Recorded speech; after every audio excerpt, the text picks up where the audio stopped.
Halo Sejarah Squad, selamat datang di Histotrip. Sekali jalan banyak pelajaran. Pernahkah kamu membayangkan di balik tembok tua ini berdiri saksi bisu lahirnya para pemuda yang rela mempertaruhkan nyawa demi satu kata, merdeka? Kami dari kelompok Histotrip 121 hari ini ingin menjelajahi Museum Peta, pembela tanah air Indonesia di Bogor. Tempat ini bukan sekedar bangunan tua. Di sini ribuan bangsa Indonesia dilatih oleh para penjajah Jepang. Namun, di balik seragam hijau yang mereka pakai dan aba-aba baris berbaris, para pemuda Indonesia menyiapkan rencana besar, yaitu membebaskan bangsa Indonesia. Lewat vlog ini, kita bisa melihat spot rahasia, koleksi langka, cerita di balik tembok tua, dan juga tokoh-tokoh yang lahir di sini. Penasaran? Yuk ikutin keseruan kita hari ini. Sekali jalan banyak pelajaran. Di Indonesia, lahirlah PETA, pembela pasukan tanah air. Secara resmi, PETA dibuat untuk mendukung pasukan Jepang.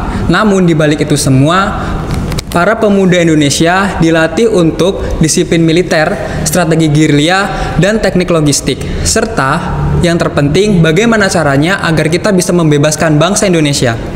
Para pemuda PETA diajarkan cara membidik senjata, baris berbaris ala tentara Jepang, hingga taktik tempur.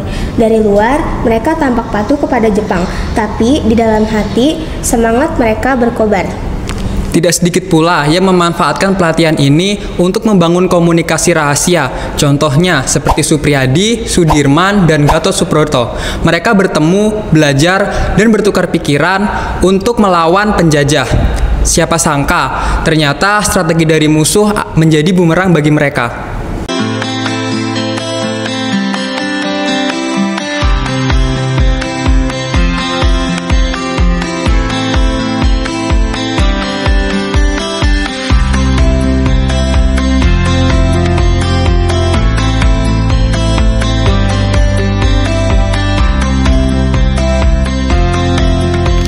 Museum ini bukan hanya bangunan kosong. Di balik kaca ini tersimpan benda-benda bersejarah yang menjadi saksi bisu perjuangan. Di sini ada seragam PETA asli. Lihat detailnya. Warna hijau pudar, beige pangkat sederhana, dan sabuk kulit yang dulu menahan senjata di pinggang prajurit muda. Ada juga emblem PETA yang dijahit manual, simbol kesetiaan pada pasukan. Meski di hati tetap setia pada Ibu Pertiwi.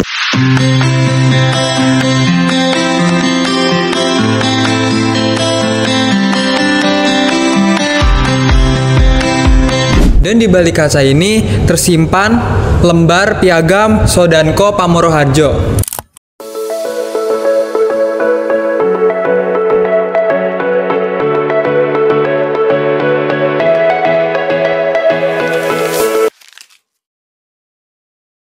Tidak banyak yang tahu, markas PETA di Bogor ini juga jadi tempat lahirnya banyak tokoh besar. Salah satu Jenderal Besar Sudirman, Panglima Gerilya. Supriyadi, perwira muda yang memimpin pemberontakan PETA di Blitar. Gatot Subroto yang kelak menjadi tokoh militer penting. Sudirman dulu hanyalah seorang guru sekolah. Namun di barak inilah dia dilatih jadi pemimpin pasukan. Dikenal tegas, berwibawa, dan sangat dicintai prajuritnya. Supriyadi yang berusia muda pada saat itu berani berontak, tapi hingga saat ini jasadnya tidak pernah ditemukan. Banyak yang percaya Supriyadi masih hidup, tapi hingga saat ini Supriyadi belum pernah ditemukan. Mereka semua punya kesamaan, dilatih musuh tapi berjuang untuk bangsa sendiri. Kisah mereka jadi pengingat, kemerdekaan Indonesia tidak datang dari hadiah, tetapi dari tumpah darah dan keringat para pejuang. Tahun 1943, Perang Dunia II berkecamuk. Jepang yang tadinya tak terkalahkan mulai terdesak oleh pasukan sekutu di Pasifik. Untuk mempertahankan wilayah jajahannya, Jepang membutuhkan bala tentara tambahan. Dan disinilah ide liciknya muncul, yaitu mereka memanfaatkan rakyat jajahannya untuk perisai hidup.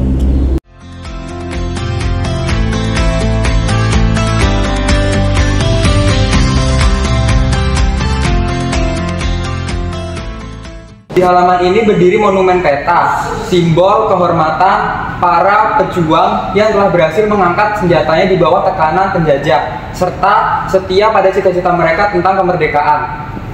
Di dalam monumen ini terdapat nama tokoh, prasasti, dan juga moto. melambangkan bahwa sejarah bukan hanya dibaca, tetapi dipahami dan juga dijaga.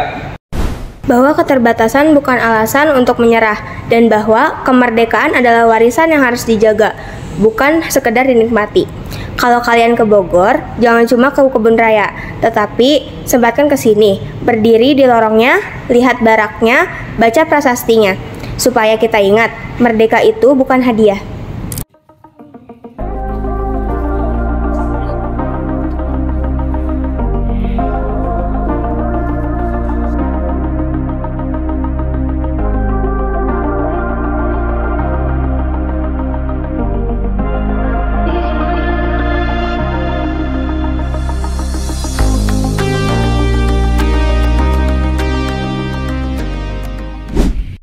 Awal tahun 1945, Indonesia masih di dalam cengkraman kependudukan Jepang. Namun di Blitar, sebuah nyala api mulai menyala-nyala yang tak bisa dipadamkan oleh ketakutan. Inilah diorama pemberontakan yang dipimpin oleh pewira muda yang kelak menjadi legenda.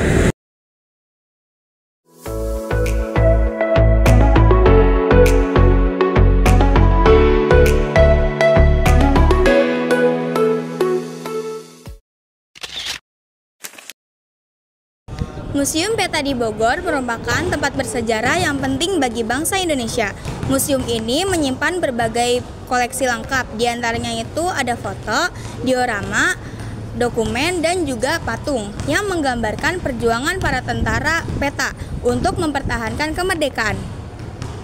Museum ini juga dapat menjadi sarana edukasi bagi para pemuda, serta para pemuda bisa mengenal para pejuang, serta dapat menumbuhkan rasa nasionalisme. Selain itu, museum ini juga dapat menjadi cagar budaya dan pariwisata yang bermanfaat bagi masyarakat. Sebagai Gen Z, kita sebaiknya tidak hanya berkunjung dan juga melihat koleksi lengkap di Museum Peta, tetapi juga mengabadikannya dengan cara membuat konten yang menarik di media sosial. Dengan begitu, sejarah perjuangan akan dikenal lebih banyak oleh teman sebaya. Berkunjung ke Museum Peta dapat memberikan banyak manfaat bagi generasi muda, seperti dapat menumbuhkan rasa nasionalisme. Bagi Gen Z, pengalaman ini juga dapat menjadi pengalaman yang menarik, karena di Museum Peta kita bisa mengenal tokoh dan pahlawan nasional Indonesia. Jika kalian berkunjung ke Museum Peta, jangan lupa kalian membuat vlog atau video yang menarik dan dapat diunggah ke media sosial, serta dapat menjadi sarana dan konten edukasi yang menarik dan bermanfaat bagi masyarakat dan Gen Z. Terima kasih sudah mengikuti Histotrip hari ini. Sekali jalan, banyak pelajaran. Kalau kalian punya ide museum sejarah yang lain, tulis di komentar ya. Jangan lupa like, comment, and subscribe channel Historis. Sampai jumpa di perjalanan berikutnya. Merdeka! One is the loneliest number that you'll ever